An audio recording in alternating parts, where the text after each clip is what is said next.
이제 해마다 여름이면 방학이나 휴가를 이용해서 시력 교정술을 하려는 분들이 많은데요. 시력 교정술을 계획하는 분들 대부분은 아마도 이 막연한 두려움과 함께 어떤 수술을 택해야 할지 고민에 빠지게 되죠. 자, 오늘 그래서 자세한 시력 교정술에 대한 이야기 나눠보겠습니다. 눈시원 안과의 이현석 원장과 함께합니다. 안녕하십니까? 네, 안녕하세요. 네, 많은 분들이 이제 여름 방학을 이용해서 시력 교정술을 받으려고 병원을 방문하실 것 같은데요. 실제로도 그렇게 느끼고 계시나요? 네, 실제로도 그래요. 물론 네. 과거보다 요즘 경기가 안 좋아 좀 덜한지 모르겠는데 네. 왜냐하면은 보통 시력 교정 수술을 받게 되면은 한 일주일 정도의 그 회복 기간이 있거든요. 네. 그래서 아무래도 그럴 때 그 방학을 이용하거나 또는 휴가를 이용해서 대학생들이나 직장인들이 많이 선호를 하시는 것 같고요. 그런데 간혹 어떤 분들은 이런 오해가 있어요. 덥고 습한 여름에 수술을 받게 되면 혹시 뭐 수술 부위에 염증이 더 생기지 않나 하시지만은 네. 이 시력 교정 수술은 사시사철 항상 일정한 온도와 일정한 습도에서 그 수술하게 되는 특성이 있거든요. 그래서 그런 걱정은 크게 하지 않으셔도 됩니다. 네. 또 시력 교정술도 종류가 다양하잖아요. 음. 우선 정확히 시력 교정술 어떤 수술인지 짚고 넘어갈게요. 그래요. 시력 교정을 한다고 하게 되면은 저희가 이제 그 근시나 원시처럼 굴절 이상이라고 얘기를 하게 되는데 네. 안경으로서 교정이 되는 분들에 한해서 하는 것을 안경을 벗게 하는 시력 교정 수술이에요. 어떤 분들은 어떤 오해가 있냐면은 예를 들어서 어떤 질병으로 인해서 실명을 했거나 또는 어려서부터 시력이 발달하지 않은 약시도 이런 시력 교정 수술로 교정이 되는가 문의하시는데 그렇지는 않고요. 이러한 시력 수술은 크게 우리가 레이저로 교정하는 방법, 특히 라섹 같은 것들이 있고 또 레이저가 아닌 눈 안에 교정되어 있는 그 렌즈를 눈 안에 직접 넣어줘서 교정하는 안내 삽입술 이렇게 크게 두 가지로 나누어집니다. 네. 그리고 앞서 제가 잠깐 궁금한 점이요. 수술실 온도는 항온 항습 장치가 있지만 네. 여름에는 아무래도 이제 우리 외부 환경이 아주 덥고 습하잖아요. 이런 부분을 많은 이제 수술 환자들이 걱정하실 것 같은데 이런 외부 환경과는 관계가 없나요? 오히려 저는 겨울이 더 위험한 것 같아요. 건조하니까요. 네, 왜냐하면은 네. 이 시력 교정 수술을 하고 나서 제일 힘든 부분이 안구 건조증인데 네, 예, 사실은 워낙 그 시력 교정 수술은 그 클린 수술이라고 해가지고요. 그 세균의 노출 확률이 크게 적거든요. 그래서 오히려 겨울철에 건조할 때 수술하신 분들이 건조증이 더 나빠지는 것 같아요. 그래서 저는 오히려 여름에 하시라고 더 권해드려요. 그렇군요. 참고하시기 바랍니다. 자, 앞서 다시 내용을 돌아간다면은요. 이제 시적 교정술이라고 하면 우리가 이제 라섹 정도는 알고 있거든요. 렌즈 삽입술도 요즘에 있던데 이것도 시력 교정술에 포함이 되는 건가요? 네, 쉽게 생각하시면은 수술하기 전에 안경이나 컨택트 렌즈를 끼고서 생활하셨던 분이 네. 그것을 눈 안에다가 넣어준다 이렇게 생각하시면은 안내 렌즈 삽입술이 쉽게 이해가 돼요. 그럼 이 넣어주는 렌즈 위치가 그 저희가 조리개라고 하는 그 홍채의 앞부분에 놓이면은 전방 렌즈 대표적인 게 알티플렉스고요. 뒤쪽에 놓이게 되면은 후방 렌즈 아이실이라고 하는 그 두 가지의 수술로 나눠지게 됩니다. 네. 자, 시력 교정술의 종류와 방법에 대해서 알아봤습니다. 이제 흔히 라식과 라섹을 좀 똑같다라고 생각하는 분들도 계시더라고요. 차이점이 분명히 있죠.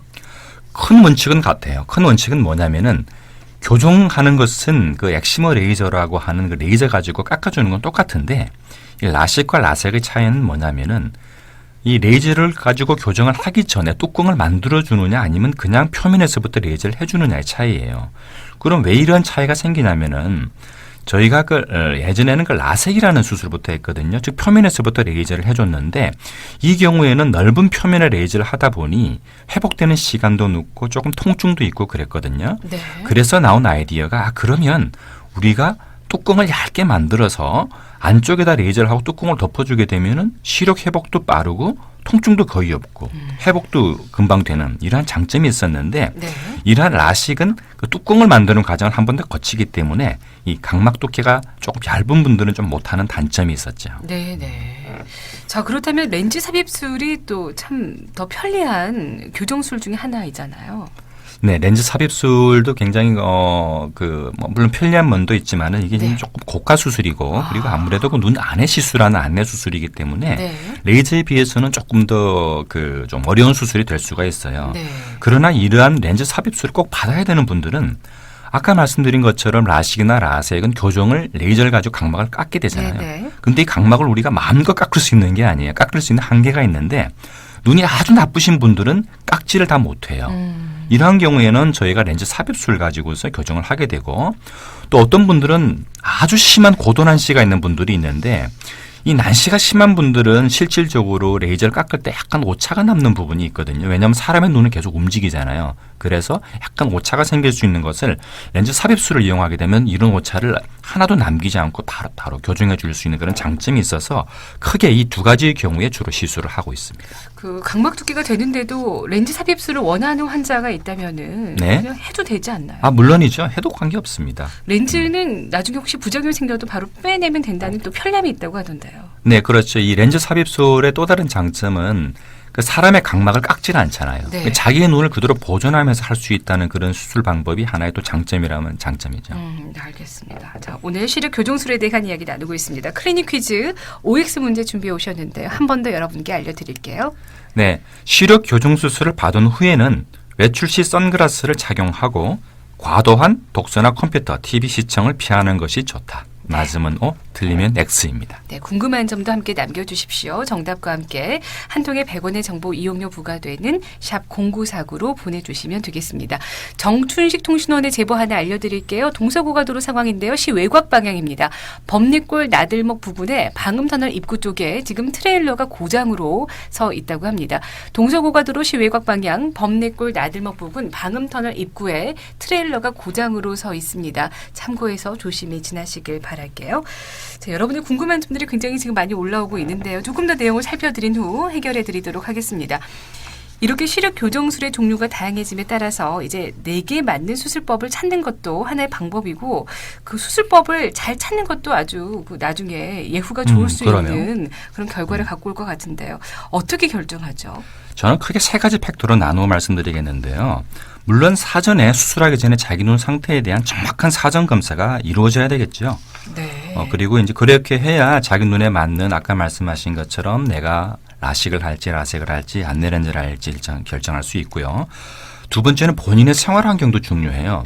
왜냐하면은 자신이 주로 보는 거리, 특히 그 중년 이후의 분들이 이런 경우가 굉장히 중요한데 왜냐하면 노안이 있기 때문에 자기가 잘 보는 그다음에 편하게 보고 싶은 거리에 초점을 맞추는 것도 중요할 뿐더러 또 어떤 분들은 이런 경우가 있어요. 뭐 스포츠 선수라든지 또는 눈에 외상을 받을 수 있는 분들은 저희가 주로 라섹을 권유하거든요. 네. 라식을 했을 경우에 제가 말씀드린 각막 뚜껑이 외상을 받았을 때 조금 이제 주름이 생기는 문제가 생길 수 있기 때문에 이러한 생활 환경에 따른 선택도 필요하고 마지막으로 조금 민감한 부분일 수 있는데 어떠한 병원과 어떤 선생님을 선택할 거냐. 저는 본인이 눈 상태를 가장 잘 아시는 분이 맞지 않나. 제가 항상 환자한테 농담으로 하는 것이 우리 그 카레이서 중에 슈마허 선수가 있고 우리 경북 시골길에 그 아주 한 20년 택시 운전하신 기사분이 있어요. 그 두 분이 네. F1 로드에서 시합하면 당연히 뭐 슈마허 선수가 이기겠지만 네. 그 산길에서 시합을 하면 누가 이겨요? 맞습니다. 그 산길. 네, 자신을 잘 정말 알고. 잘 아시는 의사. 네, 그분한테서 수술하시는 게 더 최상의 결과를 얻지 않나 그런 생각이 들어요. 네. 자, 그렇다면 시력 교정술을 하기 전에 우리가 좀 주의해야 될 사항은 어떤 것들이 있을까요? 첫 번째는 그 대개 시력 교정 수술 하시는 분들이 시력이 나쁘니까 컨택트 렌즈를 많이 네, 착용을 그렇죠. 하세요. 네. 그래서 수술하기 전에 정확한 검사를 위해서 소프트는 일주일, 하드 렌즈는 한 2주 정도 반드시 착용을 중단하고 술전 검사를 받으셔야 되겠고 수술 이후에는 그 저희가 건조증 또는 라식의 경우에는 그 각막 그 뚜껑에 문제가 생길 수 있어서 펌이나 염색 같은 것 또는 반영구 화장이나 피부 레이저 성형 수술은 한 달 정도 조금 뒤에 하시는 게 좋겠습니다. 네. 그렇다면 이제 수술 받고 난 이후에 어떻게 관리하는 것이 좋을까요? 무엇보다도 그 눈에 조금 그 충격이 올 수 있는 것들은 정말 조심하셔야 되거든요. 그래서 저희가 그 수술 이후에 그 안경 선글라스를 착용하라고 하는 것도요. 물론 자외선을 막아주는 것도 있지만 그 수술하고 나면 좀 건조증도 있고 하니까 조금 간지럽거든요. 그럼 네. 본인도 모르게 손이 올라가서 막 비벼요. 네. 그래서 눈을 절대 세게 감거나 비비거나 자극을 주는 요소들 좀 피하셔야 되겠고 그리고 그 지금은 여름이니까 관계없겠네요. 찜질방이나 사우나 네. 이러한 것은 그 눈에 수분을 너무 많이 이렇게 공급을 하기 때문에 눈이 좀 부어서 네. 시력이 이제 왔다 갔다 흔들리는 분들이 있거든요. 네. 그래서 이것이 안정되는 한 달간은 피하시는 게 좋겠고요. 그리고 뭐 눈을 너무 과도하게 사용하시는 거는 좋지 않죠. 네. 눈의 건조증을 또 유발하기 때문에요. 네, 알겠습니다. 9364 애청자께서 시력 교정 수술 후 빛 번짐이 있나요, 없나요? 라고 질문을 주셨는데 이것도 이제 사후 관리가 잘 되냐 안 되냐에 따라서 생기지 않을까 싶기도 하고요. 빛번짐이 네. 있어요. 있는데 이것은 회복되어 가는 하나의 과정이거든요. 첫 번째는 아무래도 레이저 교정을 했기 때문에 네. 그 눈 안에서 그것이 안착되는 것이 한 달 정도 걸려요. 그래서 한 달까지는 이러한 빛번짐을 경험하시는 게 당연하고요. 그리고 이제 건조증이 오히려 이러한 빛번짐을 더 일으키는 경우가 많기 때문에 눈물약을 충분히 쓰시면 이러한 빛번짐은 충분히 본인이 크게 불편하지 않게 지나가실 수가 있고 그런데 이러한 빛번짐이 한 3개월이 지났는데도 계속 조금 심하다, 네. 생활하기 힘들다 하시는 분들은 한번 정밀 검사를 다시 한번 받아보실 필요가 있어요. 대다수의 분들은 한 3개월 정도 지났을 때는 느낄 수는 있지만은 그것이 생활에 불편을 줄 정도의 빛번짐은 거의 생기지 않습니다. 초창기에는 빛번짐이 없었지만 이제 라식이나 라섹 후 몇 년 후에 빛번짐이 생기는 경우도 있더라고요. 이런 경우는 어떤 경우인가요? 대개의 경우에는 처음에 생겼던 것이 계속 지속되는 경우가 문제겠죠. 그런데 처음엔 없던 빛번짐이 나중에 생긴다? 그것은 오히려 다른 안과 질환일 가능성이 더 많아요. 알겠습니다. 5926 애청자께서는 시력 교정은 몇 살부터 하는 건가요? 라고 하셨는데 아이를 갖고 계신 부모님들은 궁금해하실 것 같아요. 대략 시력 교정 수술하는 나이가 저희가 18세를 잡아요. 왜 네. 그러냐면은 시력 교정 수술은 근시인 경우가 거의 80%인데 이 근시는 뭐 경험해 보시면 알겠지만 아이들 눈이 계속 나빠지잖아요. 그래서 이것이 안정되는 것이 18세이기 때문에 저희가 18세를 기준으로 삽니다만은 또 엄격한 원칙은 그분이 18세가 아니라 20세라 하더라도요.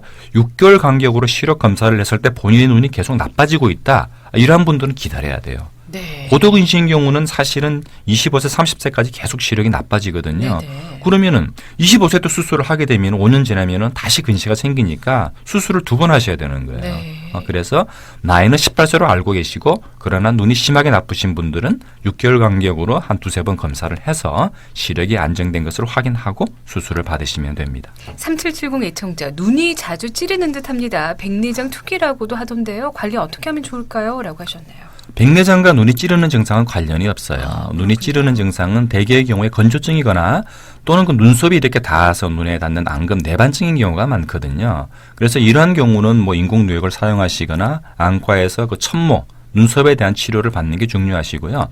백내장은 사실은 시력이 떨어지는 것 말고의 증상은 없기 때문에 안과에서 한 6개월에 한 번씩 시력 체크만 꾸준히 받으시면 돼요. 361호 애청자의 질문까지만 받겠습니다. 시력이 나빠서 렌즈를 착용하고 있습니다. 라식 수술하려고 하는데 40대 초반인데요. 노안이 올 거니까 하지 말라고 하네요. 불편한데요. 라고 하셨는데요. 이런 경우 정말 저도 많이 경험을 하는데요. 그래서 이렇게 그 40세 이후에 그 노안이 오는 시기에는 저희가 그 노안 라식이라고 해서요. 본인의 초점 거리에 맞게끔 도수를 조절을 해줘야 돼요. 가장 많이 쓰는 방법은 한쪽 눈과 반대쪽 눈의 초점 거리를 약간 다르게 해주는 거예요. 저희가 약간의 짝눈을 만들어주는 거거든요. 그렇게 하게 되면은 실질적으로 가까운 거리의 노안을 어느 정도 해소할 수 있기 때문에 특히 젊은 분들이 아니고 중년 이후에 시력 교정을 받으시는 분들은 더 그 검사도 잘 하시고 그 선생님과 내가 어떻게 도수를 맞출 건가 상의를 충분히 하셔야 됩니다. 알겠습니다. 자, 오늘 그렇다면 클리닉 퀴즈의 정답은 바로 네, 오늘 정답은 O입니다. 네, 시력 교정 수술을 받은 후에는 선글라스를 착용하고 이제 과도한 독서나 컴퓨터, 텔레비전 시청은 피하는 것이 좋다고 합니다. 오늘 시력 교정 수술에 대한 친절한 상담이었습니다. 눈시원안과의 이현석 원장과 함께했습니다. 감사합니다. 네, 감사합니다.